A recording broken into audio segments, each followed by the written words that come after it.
Продолжается весенняя призывная кампания. В части и соединения регионального командования «Юг» из разных уголков всей страны прибывают команды молодых солдат. О том, как их встречают в воинских частях, на следующий сюжет из Миркенского района.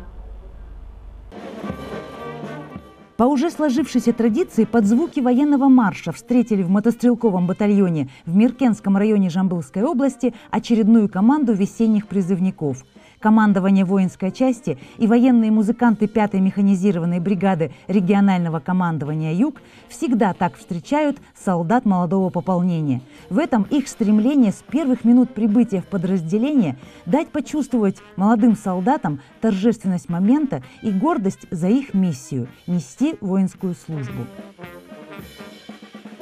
После торжественной встречи представители администрации сборов молодого пополнения из состава офицеров и сержантов механизированной бригады ознакомили вновь прибывших с распорядком дня и будущими обязанностями солдат. Сегодня мой первый день службы в армии. Для нас в данной части все новое. Здесь много новых вещей, которых мы не видели. Здесь многие сержанты очень интересно объясняют, что нас ждет в будущем. Я очень горд, что пришел служить в армию сам. По рассказам моего отца, в армии ты можешь узнать много новых вещей. Ты становишься мужчиной. Ты обретаешь мужество, ты преодолеваешь свои страхи, боязни. Ты открываешь что-то новое в своей жизни.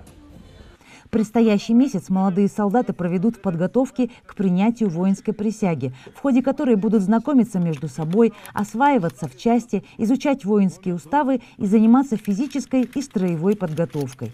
Я надеюсь узнать много нового в жизни. Вот нас гранатометчиками отправили. Я надеюсь изучить это ремесло, чтобы, может быть, в будущем остаться на контракт.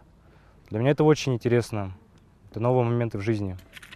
Всего за время весенней призывной кампании в воинские части регионального командования «Юг» со всего Казахстана прибудет свыше 1000 призывников. Все они будут равномерно распределены по воинским частям в Жамбылской и Туркестанской областях, по всей территории зоны ответственности регионального командования «Юг».